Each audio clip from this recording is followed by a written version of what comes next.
Welcome to Shit Black Girls Watch podcast, where we break down film, sex, and Black girl magic, one TV show and episode at a time. I'm your co-host Mia Dene here with my bestie Trish, and today we are back on the mic to give you the real on what's worth watching, what had us screaming at the screens, and why Black women always bring the flavor and the culture to every place we go. So, today's topic, we are going to do something a little new. We are dropping three things that we think you should be watching, and then something we did not ask for. Shit, we did not ask for. All right. So, of course, before we get into that, I wanted to make a few announcements. So, if you have not already, you need to be following us. Make sure you follow Shit Black Girls Watch on all of the streaming platforms, whatever your favorite podcast platform is. And make sure you hit us up on our social media as well, because that is where we also drop more reviews of the TV shows and films that we're loving and not liking.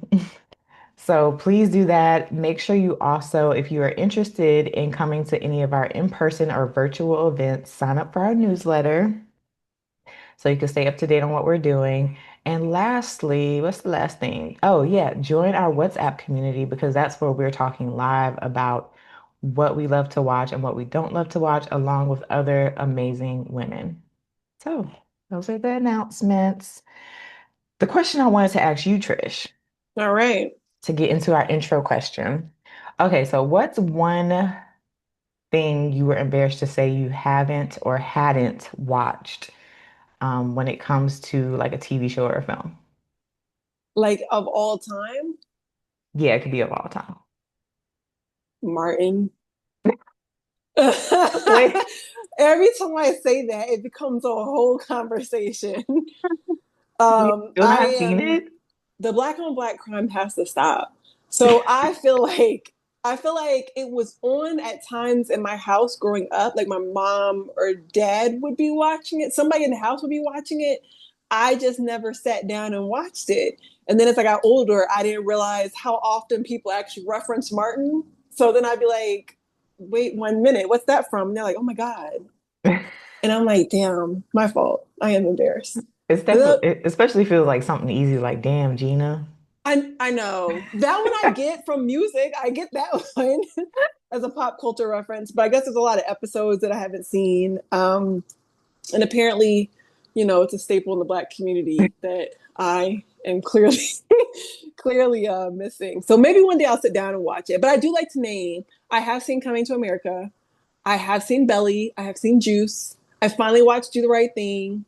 So I've seen the bigger ones, some bigger staples. You're doing well over the years. You are doing well. A Different World, all that. Okay, I don't think I guess mine was for a while, it was like Game of Thrones. I'd never finished it. And then also The Office. I had never watched it. And I The felt Office bad. actually hurts I, me, I felt bad because I could never connect with you. girl. I mean, it is one of those things where it's like at this point, because of some of the references I make, I'll send people the YouTube clip of the reference. That way, it's like this is what it's from. Now I can make it with you, and you'll know. But yeah, The Office hurts me. Ah, I know, hurts and me I so still much. haven't fully watched it from season to season, but I did sit down and get into it when you were doing your binge sessions. So, Okay, if there was ever going to be like a show that I would want you to watch and connect with me over, it would be Always Sunny. yeah, I started watching that a little bit too when you were I love watching it. Always Sunny, I and still haven't watched it yet from season one to whatever, it's 13 or okay. 14 it's Your on right efforts now. are appreciated. It is. It's one of the longest running actually shows of its kind. Like Always Sunny. I love Always Sunny. So if you ever sat down and watched that, we would be good, and you wouldn't have to watch The Office. So let's get into shit people should be watching right now. Our top three things people should be watching right now. Where The do you want to first one, start? Oh, yeah, let's just start with what's on the list. oh, okay. All right, so the first thing we have is the Monster series with Ed Gein that's currently on Netflix. If you haven't seen it, the first one was with Jeffrey Dahmer, which was really intense. The Mm-hmm. next one was with the what are the brothers? Mendez Brothers. Mendez brothers. Mm-hmm. And then this one with Ed Gein.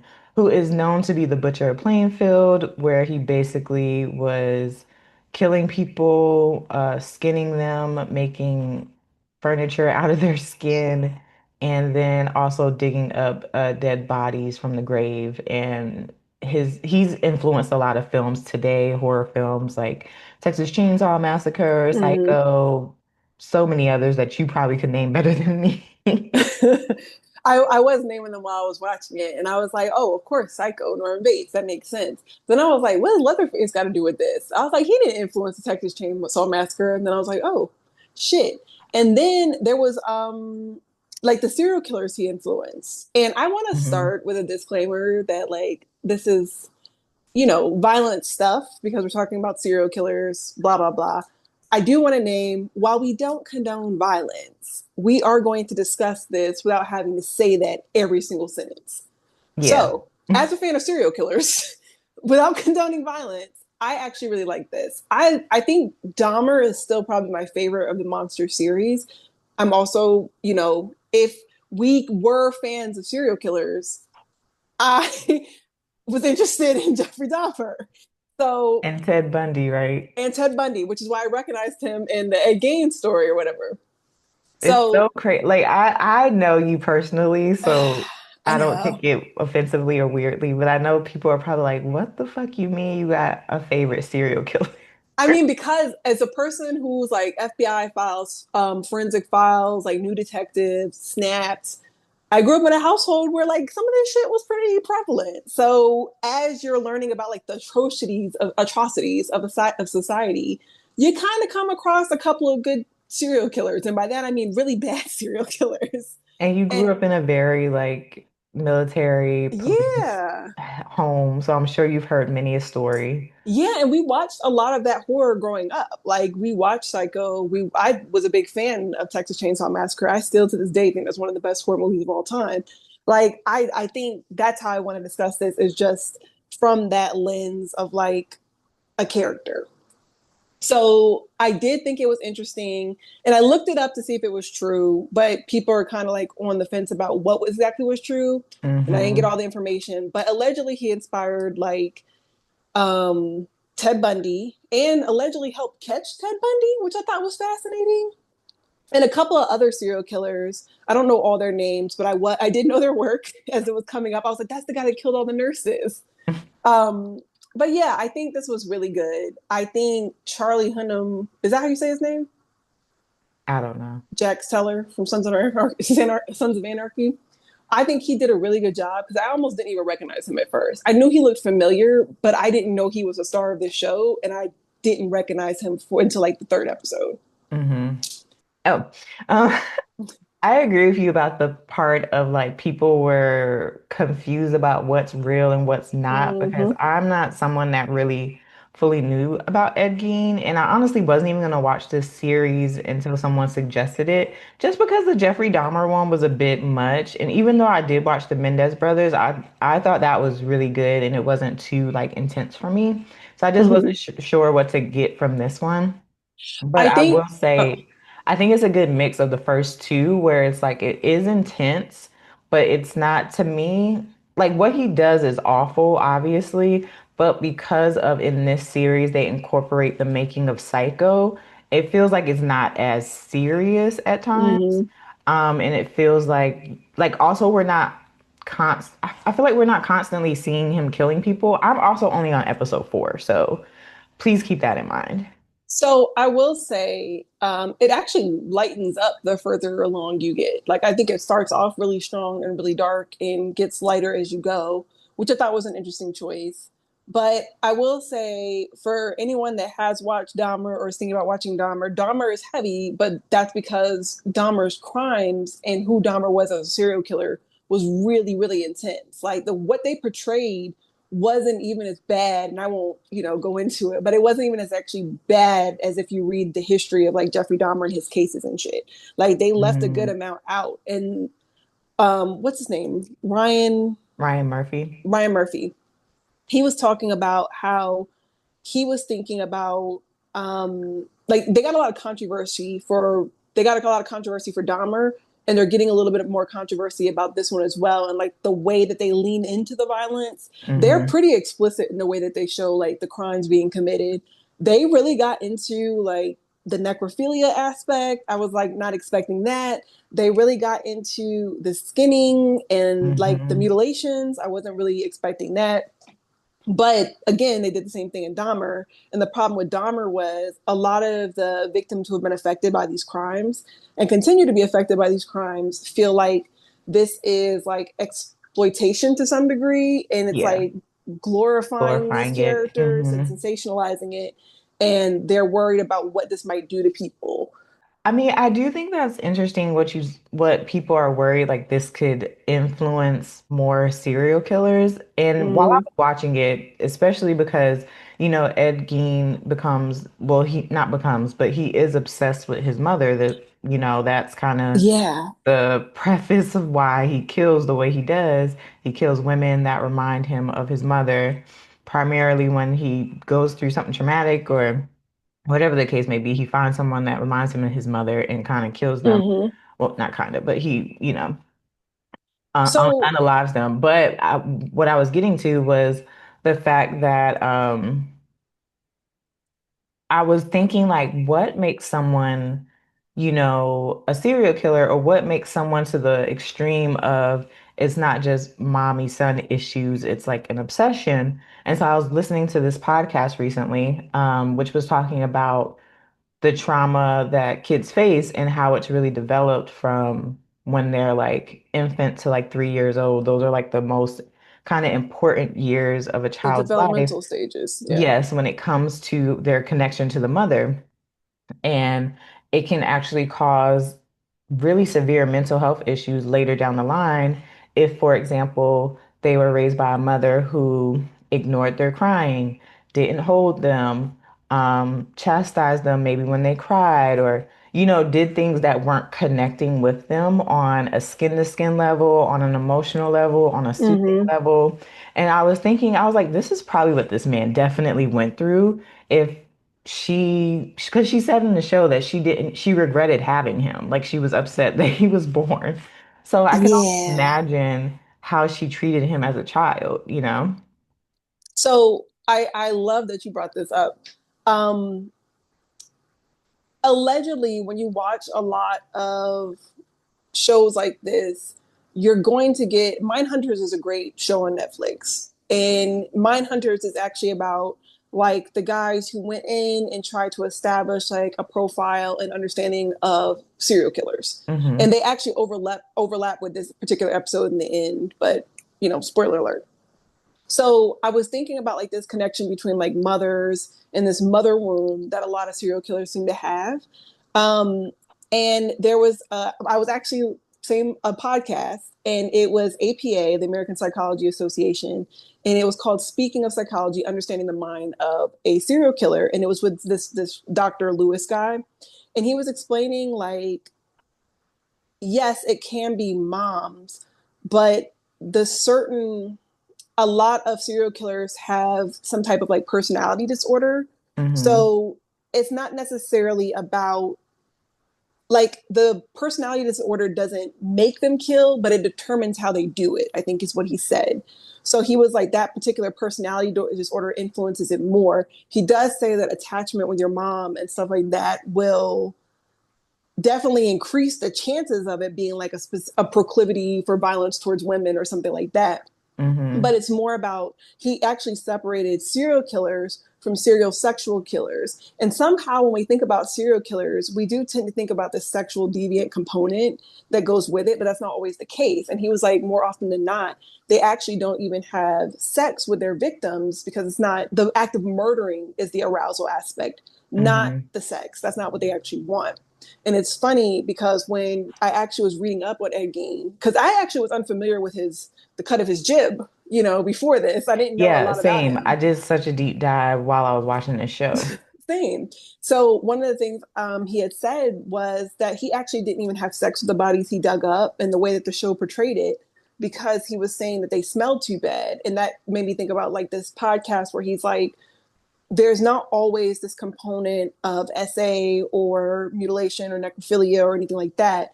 It just determines like, am I going to stab him up? Am I going to do something really violent? Like in Mindhunters, they go over some of the violent acts that serial killers actually do. And if you actually read up on like a Dahmer or something like that, you'll see a difference in like his level of violence and the way that he kills, and maybe somebody like Ed Gein. And since you haven't finished it, I won't spoil it, but they do a kind of roundabout way of humanizing him. And I think that's also what some of the viewers have a problem with, is like, why are you trying to make these monsters into humans? And Ryan Murphy actually said that. He was like, it's about humanizing them without sympathizing with them. And I Yeah. thought that was a great way to put it, because there are aspects towards the end of Ed Gein when you're like, huh, damn, if somebody had caught this sooner, or if somebody had helped him sooner, he might not have done what everything he did, you know? And in the end, he actually tries to be like good to some degree and do a good deed. So it's a weird way that they write these killers. So I get why people think it's sensationalist, like sensationalizing it. But I do think I like the way he put it about like these were human beings and there was a lot of complexity. And this is not me being a serial killer apologist, y'all. Don't take it that way at all. But if we're looking at it from like a character standpoint, it was this person had compounding issues. He already seemed like he was a little, a little off. Yeah, and I think you see that especially like in the beginning when he Yeah. first killed unalived his brother. Yeah. Because he thought he was playing. He did not intentionally mean to unalive He him. was like, ha, gotcha. Or however Yeah. he was And then talking. that trauma in itself caused Yep. a whole nother shift Yep. where for a second he didn't even think his brother was dead. No. He thought he was just playing with him. He thought he was still actually alive. So I do think they did a good job at like letting us understand like the layers to it. Hmm.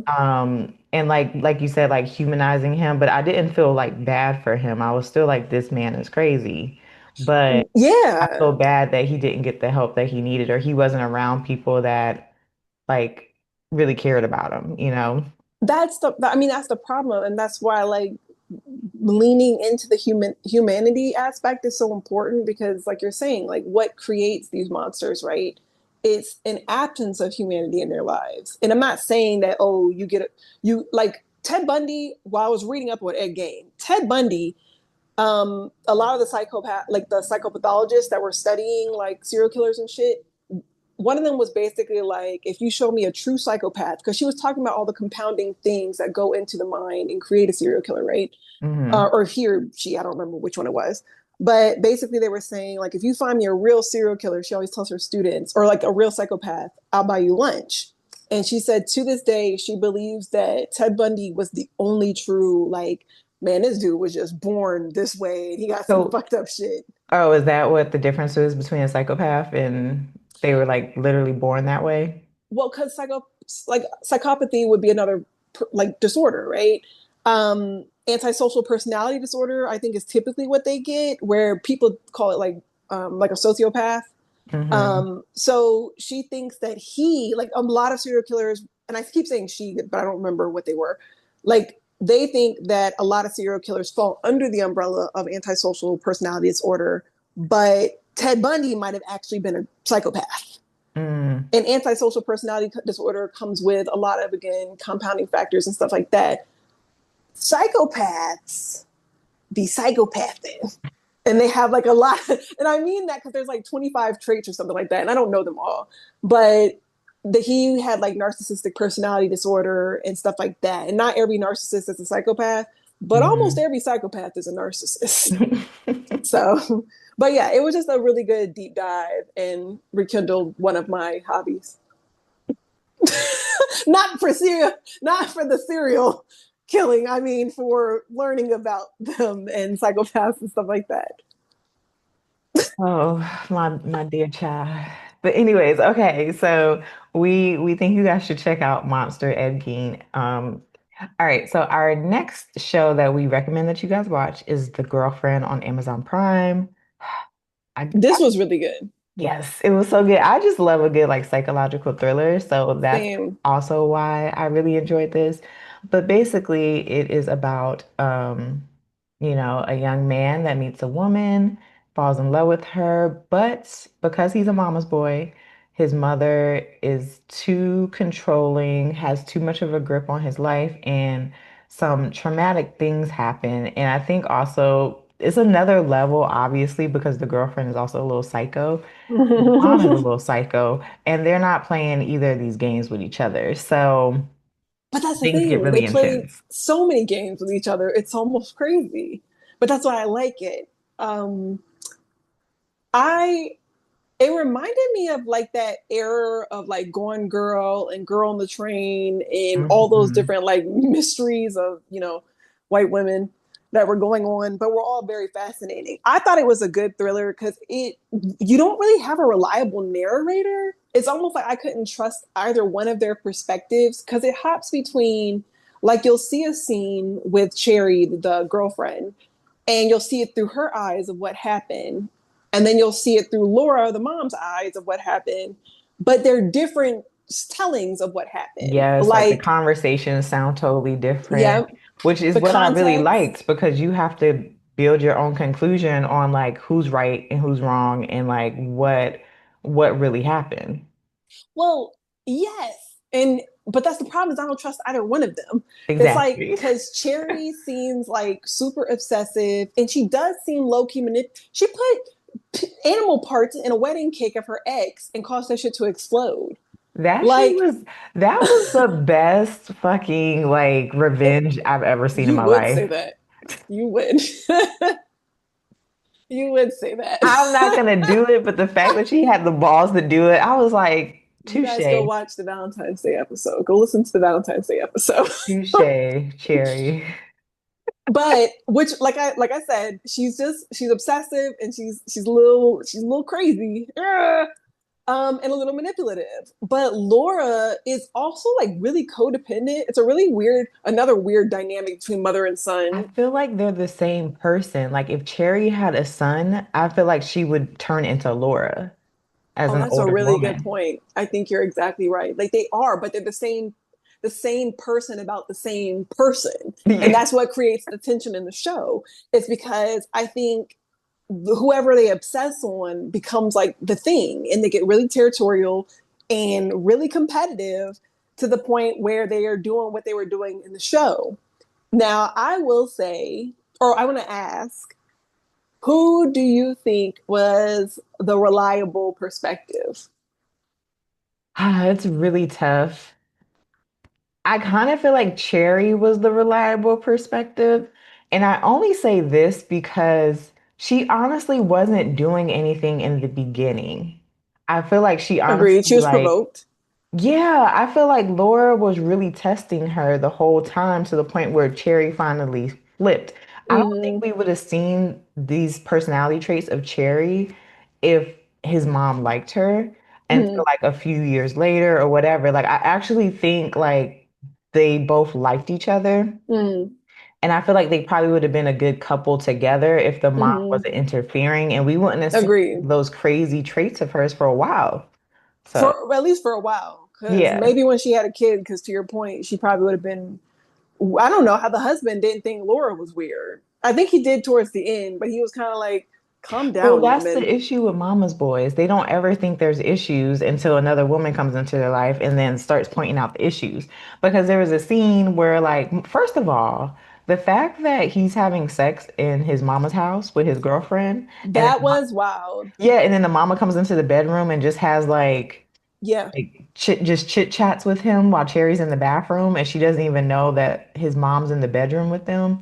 Like, it was just weird. Like, there was a lot of that though. I think the moment I kind of flipped, and I'll tell you what I think in a second. But the moment I flipped and did believe Cherry for a while was when she was buying his suit for his funeral and the mom's telling looked completely different. Like she was being manipulative and she was just shopping and yeah. having a good old time and wasn't grieving when he allegedly died or whatever. Yes. And then told her that they had had the funeral and all this other shit. We're giving spoilers. So Oh, if y'all like want to watch the show, we are definitely giving spoilers. yeah, we both seen this one all the way through. So this is going to be spoiler alerts left and right. If But you, I will say like yeah, well, okay, so this is like one of the this is a big spoiler.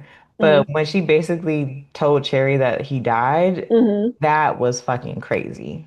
It was, and it was like I get that she didn't trust Cherry, but to go through all that, say that they've already buried him, take him out of the country to help him heal, was Insane. fucking nuts. And then to buy a second phone, program it so that Cherry can't get through. Like she blocked Cherry on his phone, everything. Like she really was trying to take this all the way through the end of like just them never speaking again. So it was actually fucking nuts what she was doing and the length she was willing to go to like be that possessive over her son. Yeah. However, I started thinking like if this writing with like this unreliable narrator wasn't intentional to show that you actually can't trust anyone's perspective and that both perspectives have a little bit of truth and both Hmm. perspectives have a little bit of lies or Exactly. exaggerations. Exactly. Because I do think there is definitely truth in what Laura was seeing. Like she Same. obviously saw the evil inside of Yeah, Cherry. the bitch That blew up a wedding cake. that mother's intuition. Like she definitely Mm-hmm. saw it. But I will say, so first of all, this TV series is adapted from a book from Michelle Francis. I didn't know that. Um, yeah, which I was like, I didn't know that either, but obviously, duh, because everything's adapted from a book nowadays. Mm-hmm. So, but the thing that's interesting about the TV series versus the book is that the endings are not the same. So in the book, Cherry dies, Mm-hmm. and we won't give the ending, but it is really intense, the ending for this TV show, and I didn't expect it. Did you like see that coming?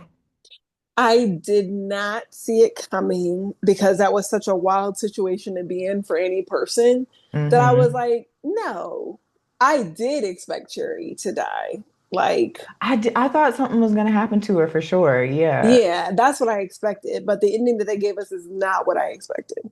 And now it makes me kind of want to read the book because I want to know how they killed off Cherry. Same. I want to know the alternate ending, right? So Laura is actually like the mom in this show is actually the director of the show as well, which I had no Hmm. idea. I thought that was crazy. Yeah, I didn't Um, know that either, but it makes a lot of sense. Like, I don't know, she did an amazing job. she I did a thought, great like, for job. her to write it, direct it, and star in it, like, she did a great Fantastic. job.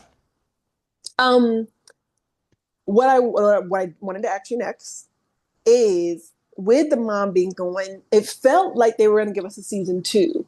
Hmm. What would season two look like? Hmm.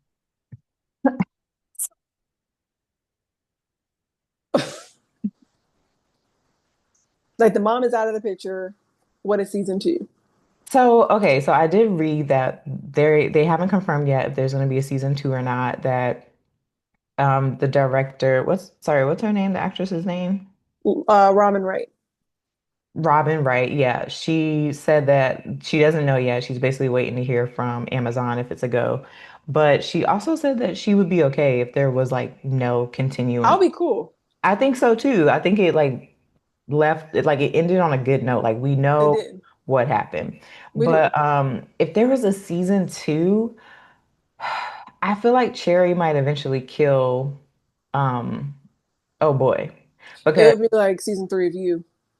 yeah, like where we start things start to shift and turn Hmm. um and then I did see that some of the oh I can't say this because this will be a spoiler. Okay, never mind. Yeah, some of y'all gonna have to get spoiled. You have to put timestamps in the post that way they know what to skip over if you haven't watched it. But what do you think a season two would look like? Um, like season three of you is what I was thinking. It's like I think his feelings for her might shift once he learns about some of her crazier past Yeah, and like the whole message with her mom and what that came out to look like. that was Um, crazy. I Yeah, think he's going to start investigating or looking into her. most definitely. And once she feels like her back is against the wall, I think it's going to come down to like, why can't you just love me? And he's going to be like, I can't. And then she's going to try to kill him. Yeah. You And the know, thing is, like, he's wealthy, so he he can is. go through the lengths of what his mother went and did Yep. compared to her. Hmm. But I don't know. Cherry seems Resourceful. She seems resourceful and she seems like undefeated. You know, like she's just like a person where you're just like, how does she keep winning? And she's so crazy and mean and bad. Like, how does she keep Because doing it? she's crazy. That's why she keeps winning. I don't know. But I do like at first it was giving like monster-in-law vibes, but then it got real dark. And Yeah. I was like, oh, this isn't monster. It's not monster-in-law at all. But it did give that like that mixed with you.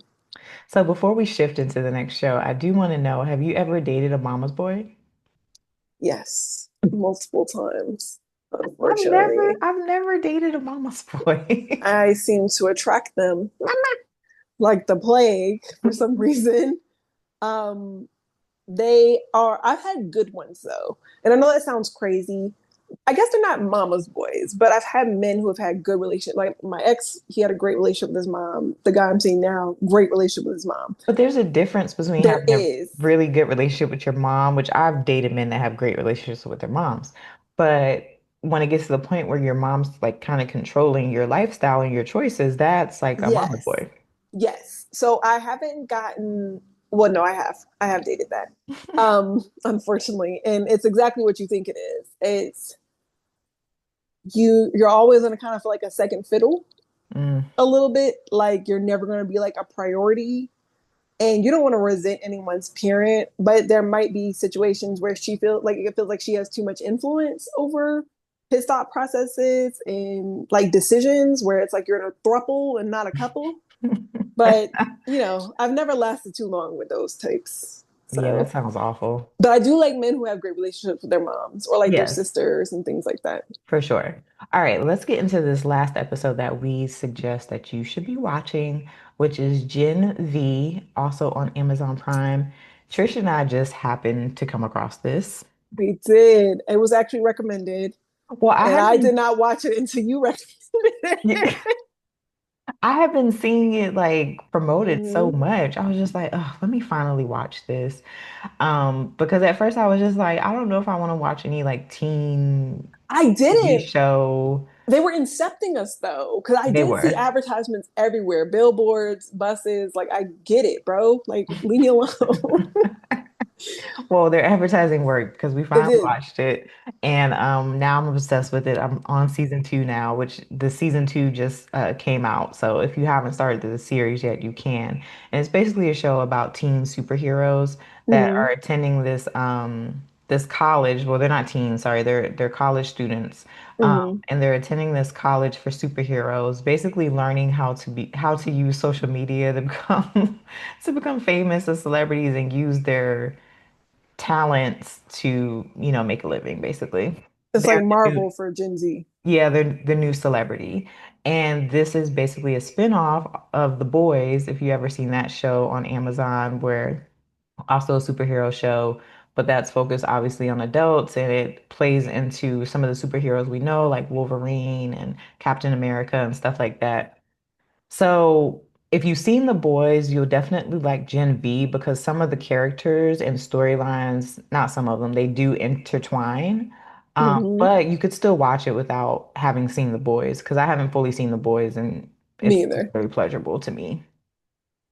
Yeah. And like you said, there's like a good amount of overlap. Apparently, like these season one takes place between season three or four of The Boys, and then the second season takes place between four and five of The Boys. And I just started The Boys because of Gen V, and I feel like I'm behind because The Boys has been on for a while, and I've seen the same types of advertisements, and I was just like, I hate when someone incepts me with a show or film that I should be watching, and then it ends up being good because I'm like, damn it, It's you like, why did did you it. wait so long? Yeah, like now I waited like the whole 2 years. I'm 2 years late to this party, and it's a great party. Fuck it.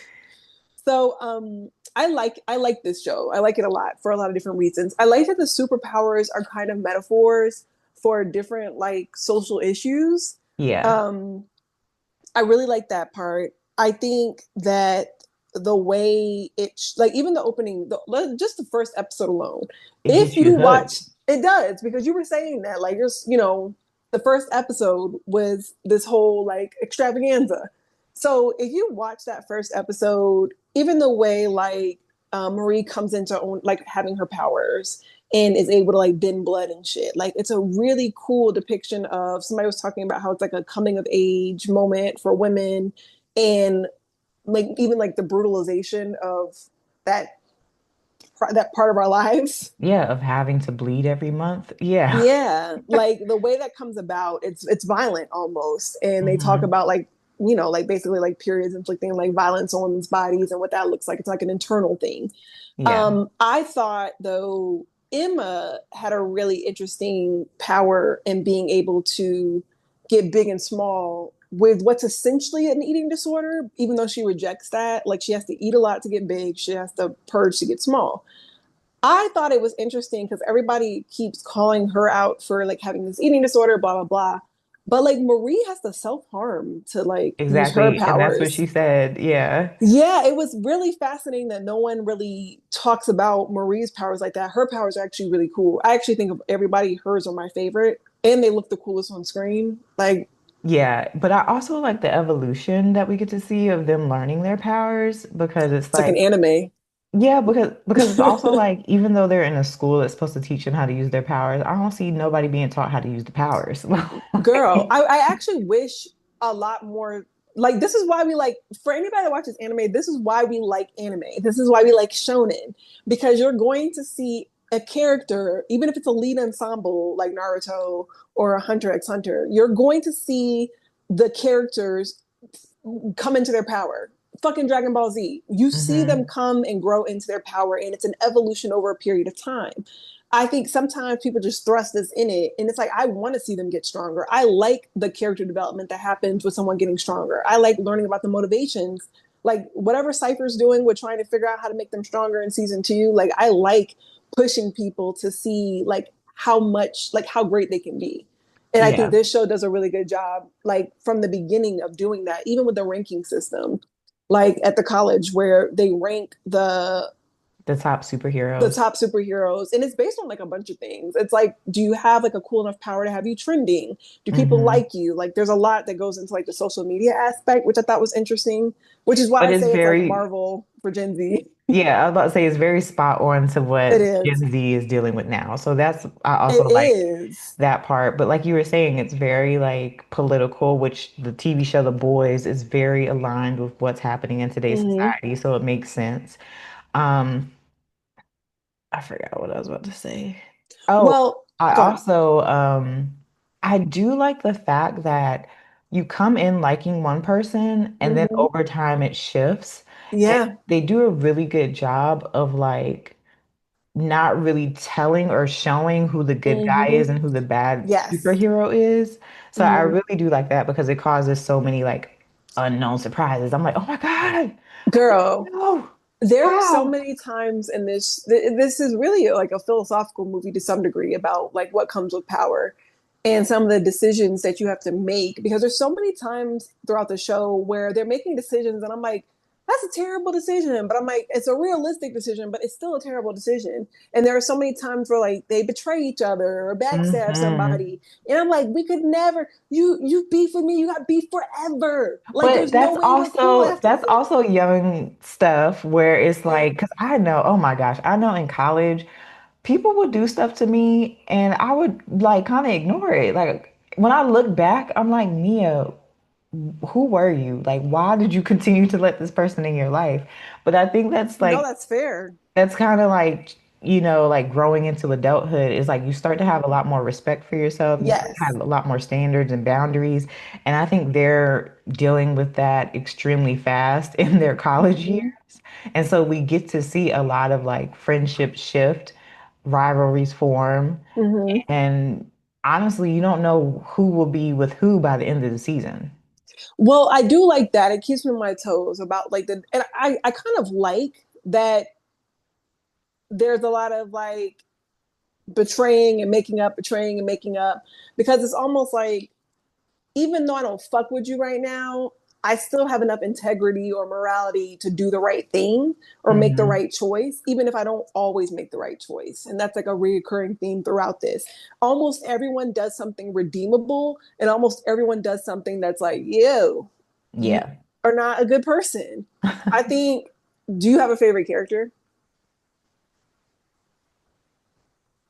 I think that's so tough. I think right now, is it Logan? Is that her name that can shift between genders? Oh my No, it's God. Jordan.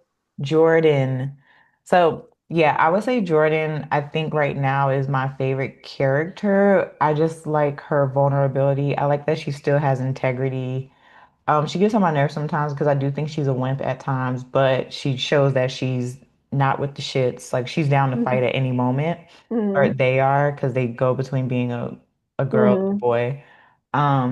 And I think that in itself, like you were saying, like there are so many like subtle Yep. nods to That one's what not we're so subtle. that one's definitely not subtle, but I just appreciate the fact that they put it in there and that she's like an Asian woman that's also going through Mhm. that. Um, so yeah, I like her so far, I think. Who's your favorite character? What's interesting is I was just about to ask you, who do you think is the strongest? Because I actually think Jordan is the strongest, even though she's not my favorite. I think Hmm. my favorite, okay, I have a favorite person, I have a favorite power. Okay. Emma is my favorite person. You're I think right. Emma is the most likable and fun and like, yeah, I agree as a I, I, person, she's my favorite. I like Emma because I feel like Emma's the most consistent character. Like, again, not always the best decision maker. Like, she wanted to leave Kate or whatever, and she was down bad. So it's like not always the best and not always the first person to be like, yeah, let's run into this danger. Sometimes she's like, fuck that, let's not do that at all. And then she's like, oh, you're right, it's the right thing to do. So I like that she at least has some like self-serving like characteristics. So I like her as a person. Not a big fan of her power. I But haven't I think we might start to like her power later on now that she's learning to like develop them outside of the maybe eating disorder. But I think she still has a long way to go because she has a lot of like self-esteem issues and stuff. Yeah, and the fact that her power is directly tied in with like how big or small that she feels to be able to control it on Hmm. her own, I thought was absolutely fascinating. Um, but I just want to see her use it to do something other than espionage, which I love that she can like get in there and plant bugs and do all the cool shit. She actually runs through a guy's head, through his ear, and kills him that way. I thought that shit was fascinating, but I just don't see her power come into play as much as I would like. As far as my favorite power, It's Marie. it's Marie. Yeah, I think Marie does have the coolest power, and they keep telling us that she could be the strongest superhero ever. And I do want to see like to what extent her power goes because we are getting to see more and more. Like Marie can control blood, Hmm. and so with that, she's starting to make people levitate. Like the easiest thing she would do was obviously cut her hand open and use the blood to like, Hmm. choke people out or cut people with Now blazing she's like, blood. she's But become a whole healer, like all that. But yeah, yeah, exactly. She's stopping people's hearts. Like she's doing so much with her powers now. So I am Hmm. interested to see what Tracking she could people. do. One thing I I don't like though, I what? feel like they're building her up to be like the Become a one. villain? Well, just be the one, like the strongest character. And I Yeah. don't like when I know who's supposed to be the strongest. Like I know who's gonna be able. This happens in anime all the time, where it's like you have like four characters, but you know one character based off all the attention they're getting and their backstory and all that stuff. That's the character that they're gonna pump up to be the strongest. But I do think that they're gonna make Kate honestly like the strongest one. I thought she was going to be at first because she was giving very like what's her name? Like was it Rogue from X-Men? She Yeah. was giving very much But I like think she's gonna come back and give that even more. I think she's gonna be on Cypher's level. when she And initiated a whole riot. That was she's power. and I would like for them to explain more her Like like her telekinesis or whatever. yeah, her power, but more so why she shifted so quickly from like supporting the bad side and then Mm-hmm. supposedly like being a part of the good side because I'm like Yes. is it self-indulgent or is she really like for the cause? So I'm a little confused about like the reasons why she does things, but I do want to see more of her character because Mm-hmm. she's my least favorite character right now. But She's everybody's least favorite, I think. yeah, she started off as such a likable character, and that's why I said I love like how they will make things shift. You really never know. what's So What's funny is I don't fuck with Kate, but I kind of fuck with Sam Heavy. And I don't know if I fuck with Sam because I know that like when we found out like Sam was born with like the personality shit and not Hmm. necessarily like attribute. I like that they don't attribute every single flaw to the person's powers. It's like, oh, he's this way because the V serum fucks with his brain. No, he actually has a mental health disorder and he's a superhero. Like there's some And you intersectionality. guys were torturing him, so now it's even Yes. escalated. And then he's been traumatized by this organization, so it's fucked with his personality disorder, which is fucking with him being a superhero. So that like he had a lot of shit going on with him. So for some reason, I give him a little bit more lenience as far as like judging a character than I do somebody like Kate, where it's like, bitch, you was on top. Yeah, You didn't even have to exactly. ride like that. You I did feel the not have same to do way. that. And that's why I have so much animosity towards her compared to Sam, who's like, Mm. it's like he's like a little fish out in the ocean for the first time. Like He he's has a trying to villain figure it origin out. story. Yeah, he's trying to figure things out. So we definitely, was there anything else you wanted to say? Um, oh, somebody was asking, like, I guess with all the flawed characters and like the shifting loyalties, who actually seems from like our major cast, who actually seems like a superhero, the most like a superhero? Probably Andre, I Did guess. you know why he wasn't in season two? I had to look it up and I I was did so too. sad. He died in a motorcycle accident last year. Yeah. And I was wondering, I was like, why would they write him out like that? And I was maybe I I was just wasn't I was privy. saying the same thing. I was like, did he get another acting role? Like what That's what I happened? thought. I thought he got a bigger role, and they just wrote. They said they ended up having to rewrite 5 episodes after it happened. He was on his way to shoot for season two. That's so sad. That really Yeah, it tore my heart up. And then like when once you know that and you see them acting and talking about him, yeah. yeah, then it just hits different. I was just like, I oh thought that was my a nice way to honor him, is the way they kept bringing him back into the story. They don't let you forget because normally, like when somebody's been written off, they like you forget about him. God. Yeah, But I they've been agree. weaving him through. Even when he took her to the door that he was trying to bust through. I thought that was a Hmm. nice like memorial. I like the way that they wrote that his character passed. Like they really took their time with it. And I thought that was cool. And they said because he had passed, they were not going to recast his character or anything like that and try to keep going without Which him. which I appreciate. Same. I don't want to see it without him. Yeah, because I was looking forward to seeing what the four of them would do in season two.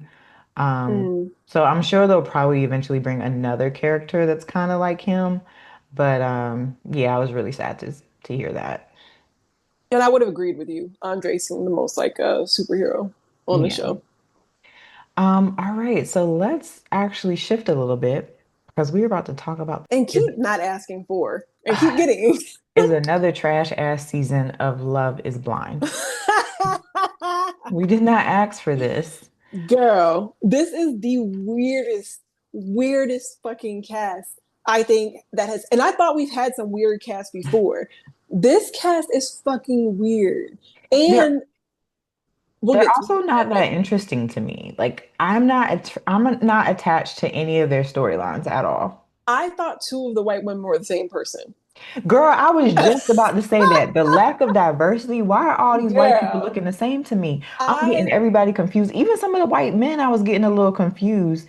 But all these white women with just blonde hair, like, yeah, why are they the only the ones supposedly same type finding of love? blonde hair and the same, like, like fillers or Girl, like that. And you're that's absolutely fine. right. There were like two that I kept getting confused, and they're the two that made it. They got, Yes. yeah. Then there was the only black couple. It's not hard to miss them because that is I would like to stay there for a second in a second.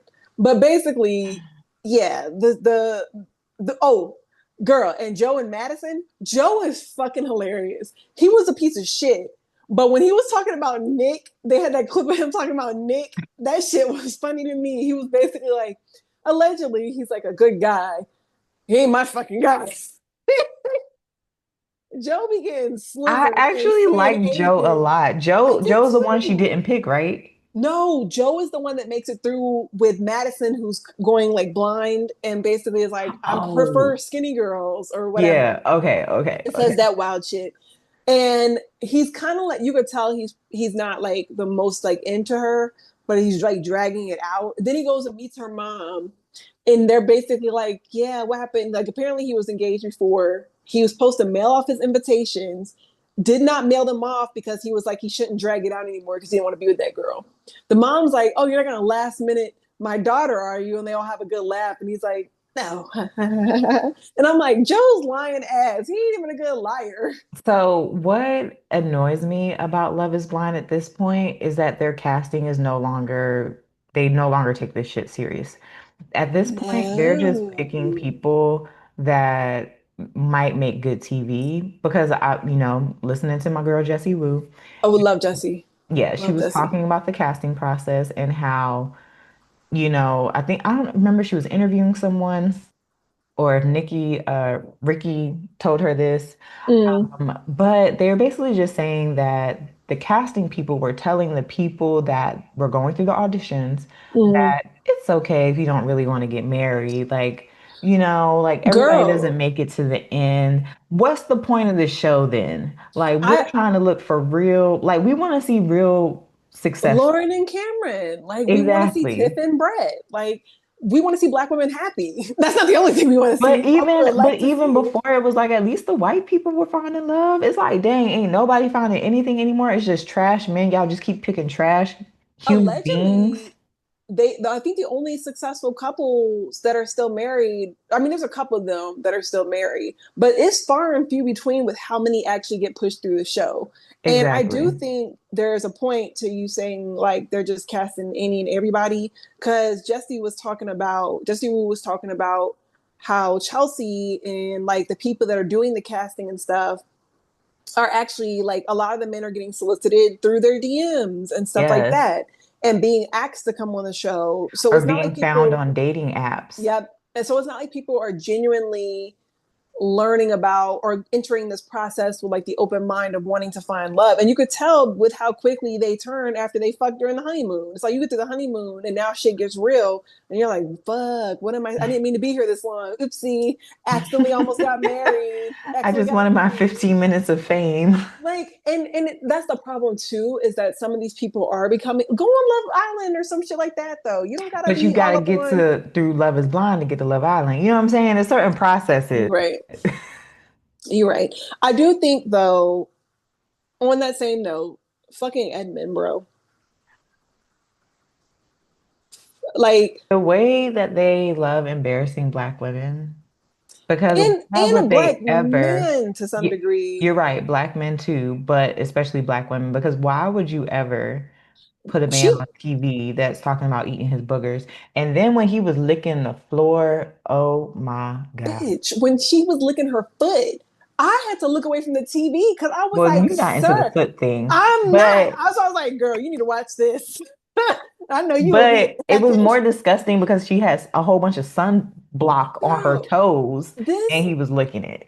this man ain't had sex in years. The way he this look, I think a lot of their problems come from the fact that he is horny, and I don't know if I don't know what the man is doing or needs to do for himself, but he needs to do something. But we can also tell that he has some like mental issues or like some trauma that's really So affecting how he's emotionally showing up. And I think that's what's messed up that they brought him on a show like this. I think my thing is this though. What's her name? Calabria? Calabria? Yeah, Calabria. I feel like I get like maybe fall in love with him in the pods and not necessarily being exposed to all his eccentricities and all Hmm. that good stuff. But it's like they get out the pods and she almost likes like it almost feels like she likes that he is Obsessed with her? yeah and that he like kind of needs like mothering or like a caretaker of some sort. Yes. It almost seems like she enjoys that positionality. So I almost Well, I can't feel even like say it's like her being embarrassed. She's kind of making a choice at this point. she is, but I think that's also just what she knows when it comes to dating. Mm-hmm. I think because I've also been in that place where it's like you're always doing everything to show that you are like worthy of love and all these other things. Mm-hmm. I think she's just used to kind of being a provider in a relationship. Yeah, and I like think she showing up and is. showing that like, oh, I could keep up with you, like I could do everything you're doing, like you're not the only person that deserves to be treated right in the relationship, Right. and she doesn't know how to receive it. So I think that's mainly her issue. I would agree with that. I agree. Um, I just think that I don't know. It's like when she had to curse him out in that one episode when they were skiing or whatever, when she had to curse that man out and the things she's bringing up just feel like even if you do like that role and stuff like that, and even if they did cast this person who's not like the greatest pick or whatever, at some point you have to say for yourself, like, this is a lot of misalignment. Like when she was Hmm. quizzing him on what he would do if a man approached her, like, look at Edmund. I know. He was like, I will Girl, get security. What are we talking he was about? like, I'm gonna get some help, but I'm not putting my hands on another man. I don't want confrontation. I'm like, he gives that. He Why would does. you even in your ever at any part of your mind think that he would give anything else? Like that's crazy. So I don't know. There's sorry. So I don't know. There's like it's an interesting season. It's an interesting cast. I just don't know what Love Is Blind needs to do differently to be better. Um, They need to do better casting. Girl, the one codependent girl, Annie, I actually don't fuck with Nick either, but I felt for that man when he's like, I can't do this. Cause the way she was like that one night when we're in the bed and she was on some, I want you, but I don't need you. I could walk out of here right now. I don't give a fuck about you. She didn't say that, but she just kept But she goes reminding from him. 0 to 100. It's It is insane. it is scary. Like was clutching my pearls, like, girl, are you okay? Like, get up. It's like They you're need not to do like okay. some actual psych evaluations or something. I don't know what test they have for Married at First Sight, even though Married at First Sight got really sloppy too. But Yeah. supposedly their process is very in depth. Yeah. Well, yeah, Something. Because it was just not looking because great. Like, ever since literally the season with Laura, what's the black couple that you just mentioned that we love from oh, Brett and Tiff. ever since Brett and Tiff season, shit has gone downhill. And It's that a was hot not mess. even the best season. So it's like, It wasn't the best, but at least we got to see love stories. Like they had the most people come out of Love is Blind married and actually still. mhm. Yeah, because we had Bliss as well, Bliss and Zach, who I thought were Yes. also that's an eccentric couple that ended up working out. I will say, like Megan and Jordan seem like they'll be all right, like Sparkle Megan, Oh, that's who I was saying. I like actually like the other guy that she picked. But I do like Brendan. Jordan. I like the guy that she picked, but I don't know if he's the guy for her. You know what I'm saying? I, fair. I don't know. I Megan give me the same injury. She gives me the same energy as Calibria, where it's like she kind of likes having the one up a little bit, or like being an equal of some sort, an equal control, or like even a sugar mama to some degree, because she was like selling her house to buy a new one for 1.5, and I'm like, girl, where's your I credit score look know. like? And old boy was like, I don't know what's happening here, but I already told you my budget. Yeah, he was just looking around like, I wish I could. I'm trying to be financially responsible. It's like, yeah, sir, you should be, because we're going to cover. I don't like the fact that she feels like she has to be this little boy's mother when it was never stated that he doesn't have a mother. That to me is a little bit. She was like crying and taking the role very seriously. I think she just wants the kid to like her, because I think she realizes how important that is for him as far as the relationship goes. But it's also he does have. She said she talked to the mom too, I think, and like they were trying to build a relationship. So I feel like she's just trying to take the role very seriously, but it just feels like really intense. It is. It does feel intense. Yeah. So y'all let us know if you agree with us or disagree with us on the shit that we didn't need with Love is Blind this new season, season 9. Who do you think is going to the altar? Or we'll say yes at the altar. Girl, I don't know. Probably I, Megan. I feel like Megan, yeah. And I feel like Cleaver is going to say yes. Gosh, I don't want Cleaver to say yes. We'll find out on next episode of Dragon Ball Z. That's ridiculous. That's what it's given. Yeah, it is. All right. Thank you guys so much for tuning into another episode of Ship Black Girls Watch with your girls, Mia, Danae, and Trish. Make sure you guys tune back in. And like I said at the beginning of the episode, make sure you are following us so you can keep tabs on what we're doing next with our events, our group chats. And yeah, we can't wait to see you next time. Love always.